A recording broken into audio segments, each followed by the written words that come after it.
MDH chana masala. ಈಗ ಕಡಲೆ ಇರಲಿ, ಹಲಸಂಡೆ ಬೀಜ, ಕಪ್ಪು ಕಡಲೆ ಅಥವಾ ಬಿಳಿ ಕಡಲೆ, ಎಲ್ಲವೂ ಸ್ವಾದಿಷ್ಟವಾಗುತ್ತೆ. MDH. ಬಿಗ್ ಬಾಸ್ಗೆ ಬೇಗ ಹಾಕಿದ ಪ್ರಕರಣದಲ್ಲಿ ರಾಜಕೀಯ ಕದನ ಜೋರಾಗಿದೆ. ನಟ್ಟು ಬೋಲ್ಟು ಕೆಣಕಿ ಕುಟುಕಿದಂತಹ ಜೆಡಿಎಸ್ ವಿರುದ್ಧ DCM DK ಕೆಂಡಕಾರಿದ್ದಾರೆ.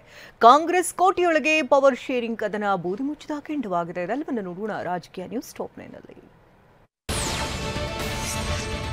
Big Boss show ಮನೆಗೆ ಬೀಗ ಹಾಕಿದ್ದು ರಾಜಕೀಯ ಜಟಾಪಟಿಗೆ ಕಾರಣವಾಗಿತ್ತು. ಡಿಸಿಎಂ ಡಿಕೆ ನಟ್ಟು ಬೋಲ್ಟು ಪರಿಣಾಮವಾಗಿಯೇ ಬೀಗ ಬಿದ್ದಿರೋದು ಅಂತ ವಿಪಕ್ಷ ನಾಯಕ ಆರ್ ಅಶೋಕ್ ಆರೋಪಿಸಿದ್ರು. ಇದೊಂದು ಸಣ್ಣ ವಿಷಯ, ಸರ್ಕಾರವೇ ಇದನ್ನ ಸರಿ ಮಾಡಬಹುದಿತ್ತು. ದ್ವೇಷದ ರಾಜಕಾರಣ ಯಾರಿಗೂ ಒಳ್ಳೆಯದಲ್ಲ. ಇನ್ನು ಚಲನಚಿತ್ರ ಮನರಂಜನೆಗಾಗಿ ಇದಕ್ಕೆ ರಾಜಕಾರಣ ತರಬಾರದು. ತಪ್ಪು ಸಮರ್ಥನೆ ಮಾಡಿಕೊಳ್ಳಲು ಹೋಗಲ್ಲ ಅಂತ ಅಶೋಕ್ ಹೇಳಿದ್ದಾರೆ. ಹಿಂದೆ ನಟ್ಟು ಬೋಲ್ಟ್ ಅನ್ನೋ ಒಂದು ಚಾಲು ಬಹಳ ಆಗಿತ್ತು ಸಿನಿಮಾ ರಂಗದ ಮೇಲೆ. ಅದರ ಒಂದು ಪ್ರಯುಕ್ತನೋ ಏನೋ ಒಂದು ಸಣ್ಣ ವಿಚಾರ, ಇದೇನಂತ ಇದಲ್ಲ. ಮತ್ತು ಇಷ್ಟು ದಿನ ಯಾಕೆ ಸುಮ್ಮನೆ ಇದ್ದರು? 12 ದಿನ ಏನು ಇವ್ರಿಗೆ ಜ್ಞಾನ ಇರಲಿಲ್ವ? ಇವ್ರಿಗೆ ಏನು ಕ್ರಮ ತೆಗೆದುಕೊಳ್ಬೇಕೋ ಅವ್ರ ಮೇಲೆ ಕಾನೂನು ಕ್ರಮ ತೆಗೆದುಕೊಳ್ಳಿ. ಅದ್ರ ಜೊತೆಗೆ ಈ ನಟ್ಟು ಬೋಲ್ಟು ಸಿಸ್ಟಮು ಒಳ್ಳೆಯದಲ್ಲ. ಕನ್ನಡದ ಬಿಗ್ ಬಾಸ್ ಶೋ ಮನೆಗೆ ಬೀಗ ಹಾಕಿಸಿದ್ದನ್ನೇ ಜೆಡಿಎಸ್ ಅಸ್ತ್ರವಾಗಿಸಿಕೊಂಡಿದೆ. ನಟ್ಟು ಬೋಲ್ಟು ಮಾತಿನ ಸಮರ ಮತ್ತೆ ಮುನ್ನೆಲೆಗೆ ಬಂದಿದೆ. ಬಿಗ್ ಬಾಸ್ ರಿಯಾಲಿಟಿ ಶೋ ಬಂದ್ ಮಾಡಿಸಿ ಕಲಾವಿದರ ಮೇಲೆ ಸೇಡನ್ನ ತೀರಿಸಿಕೊಂಡ ನಟ್ಟು ಬೋಲ್ಟ್ ಮಿನಿಸ್ಟರ್ ಅಂತ ಜೆಡಿಎಸ್ ಟ್ವೀಟ್ ಮಾಡಿ ರಾಜಕೀಯ ಟ್ವಿಸ್ಟ್ ಕೊಟ್ಟಿದೆ.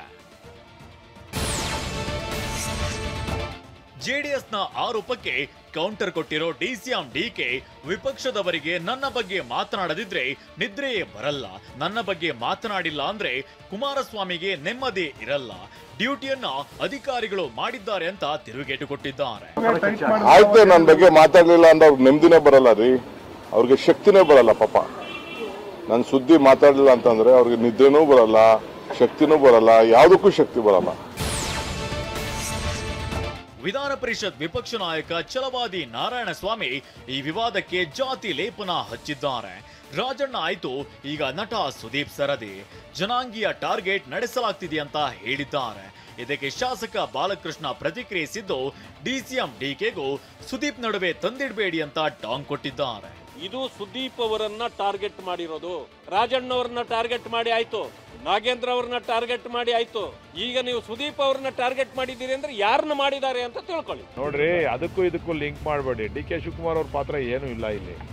ಸುಮ್ಮನೆ ಪಾಪ ಸುದೀಪ್ ಅವ್ರಿಗೂ ಡಿ ಕೆ ಶಿವಕುಮಾರ್ ಅವ್ರಿಗೂ ತಂದಿಕ್ತಕ್ಕಂಥ ಕೆಲಸ ದಯಮಾಡಿ ಮಾಡಬಾರ್ದು ಅಂತ ಮನವಿ ಮಾಡ್ತೀವಿ. ಇನ್ನೊಂದ್ ಕಡೆ ಸಚಿವ ರಾಮಲಿಂಗಾರೆಡ್ಡಿ ಡಿಕೆಶಿಯನ್ನ ಸಮರ್ಥಿಸಿಕೊಂಡಿದ್ದಾರೆ. ಚಿತ್ರರಂಗದ ಬಗ್ಗೆ ಡಿಸಿಎಂ ಡಿಕೆ ಅವರು ಮಾತನಾಡಿದ್ರು. ಆ ಹೇಳಿಕೆಗೂ ಬಿಗ್ ಬಾಸ್ ಶೋ ಬಂದ್ಗೂ ಹೋಲಿಕೆ ಸರಿಯಲ್ಲ. ಇನ್ನು ಬಿಗ್ ಬಾಸ್ ಶೋನವರು ಕೆಲವು ನಿಯಮಗಳನ್ನ ಪಾಲನೆ ಮಾಡಿಲ್ಲ, ಆ ಕಾರಣಕ್ಕೆ ಸ್ಟುಡಿಯೋಗೆ ಬೀಗ ಹಾಕಲಾಗಿದೆ ಅಂತ ಹೇಳಿದ್ದಾರೆ. ಚಲನಚಿತ್ರರಂಗಕ್ಕೂ ಈ ಏನಿದು ಬಿಗ್ ಬಾಸ್ಗೂ ಒಂದಕ್ಕೊಂದು ಸಂಬಂಧ ಇಲ್ಲ. ಅವ್ರದ್ದೇನೋ ತಪ್ಪುಗಳಿದೆ, ನ್ಯೂನತೆಗಳಿದೆ ಅಂತೇಳಿ ಪೊಲ್ಯೂಷನ್ ಕಂಟ್ರೋಲ್ ಬೋರ್ಡ್ನವರು ಅವರು ಅದನ್ನು ಸರಿ ಮಾಡಿಕೊಂಡಿರಲಿಲ್ಲ, ಅದಕ್ಕೆ ಕೊಟ್ಟಿದ್ದಾರೆ ಅಷ್ಟೇ. ನವೆಂಬರ್ನಲ್ಲಿ ಡಿಕೆ ಸಿಎಂ ಆಗ್ತಾರೆ ಅಂತ ಶಿವರಾಮೇಗೌಡ ಕೂಗೆಬ್ಬಿಸಿದ್ರು. ಕುಣಿಗಲ್ ರಂಗನಾಥ್ ಡಿಕೆ ಶ್ರಮವನ್ನ ಸ್ಮರಿಸಿದ್ರು. ಇದೇ ಮಾತುಗಳನ್ನೇ ಅಸ್ತ್ರ ಮಾಡಿಕೊಂಡ ಬಿಜೆಪಿ ನಾಯಕರು ನವೆಂಬರ್ ಕ್ರಾಂತಿ ಫಿಕ್ಸ್ ಅಂತ ಕಾಂಗ್ರೆಸ್ಗೆ ತಿವಿದಿದ್ದಾರೆ. ನಾನು ಡಿ ಕೆ ಶಿವಕುಮಾರ್ ಆಗ್ತಾರೆ ಅಂತ ಹೇಳಿಲ್ಲ, ನವೆಂಬರಲ್ಲಿ ಕ್ರಾಂತಿ ಆಗ್ತದೆ, ಸಿದ್ದರಾಮಯ್ಯ ಔಟ್ ಗೋಯಿಂಗ್ CM ಅಂತ ಹೇಳಿದ್ದೀನಿ. ಈಗ ಜಗಳ ಶುರುವಾಗಿದೆ. ಸಿದ್ದರಾಮಯ್ಯ ಬಿಟ್ಕೊಡಲ್ಲ, ಅಧಿಕಾರ ಒಂದ್ಸರಿ ಸಿಕ್ಕಿದ್ರೆ ಬಿಟ್ಕೊಡೋ ಜಾಯಮಾನ ಸಿದ್ದರಾಮಯ್ಯನವ್ರದ್ದು ಅಲ್ಲೇ ಅಲ್ಲ ಅವ್ರದ್ದು. ಬಿಹಾರ ಚುನಾವಣೆ ನಂತರದಲ್ಲಿ ಸಾಕಷ್ಟು ರಾಜಕೀಯ ಬದಲಾವಣೆಗಳು ರಾಜ್ಯದಲ್ಲಿ ಆಗೋದಿದೆ. ರಾಜ್ಯದಲ್ಲಿ ಒಂದು ಅಲ್ಲೋಲ ಕಲ್ಲೋಲ ಆಗುವುದಂಥದ್ದು ಕೂಡ ಸ್ಪಷ್ಟ. ಸರ್ಕಾರ ರಚನೆಯಾದ ದಿನದಿಂದಲೂ ಪವರ್ ಶೇರಿಂಗ್ ಬಗ್ಗೆ ಕಾಂಗ್ರೆಸ್ನಲ್ಲೇ ಗೊಂದಲಗಳಿವೆ. ಸಿದ್ದರಾಮಯ್ಯ ಮತ್ತು ಡಿಕೆ ಶಿವಕುಮಾರ್ ನಡುವೆ ಅಧಿಕಾರ ಹಂಚಿಕೆ ಸೂತ್ರ ಇದೆಯೋ ಇಲ್ಲವೇ ಎಂಬ ಬಗ್ಗೆ ಯಾವುದೇ ಸ್ಪಷ್ಟ ಚಿತ್ರಣ ಇಲ್ಲ. ಹೀಗಾಗಿ ಸತೀಶ್ ಜಾರಕಿಹೊಳಿ ಇದೀಗ ಹೈಕಮಾಂಡ್ ನಾಯಕರನ್ನ ಒತ್ತಾಯಿಸಿದ್ದಾರೆ.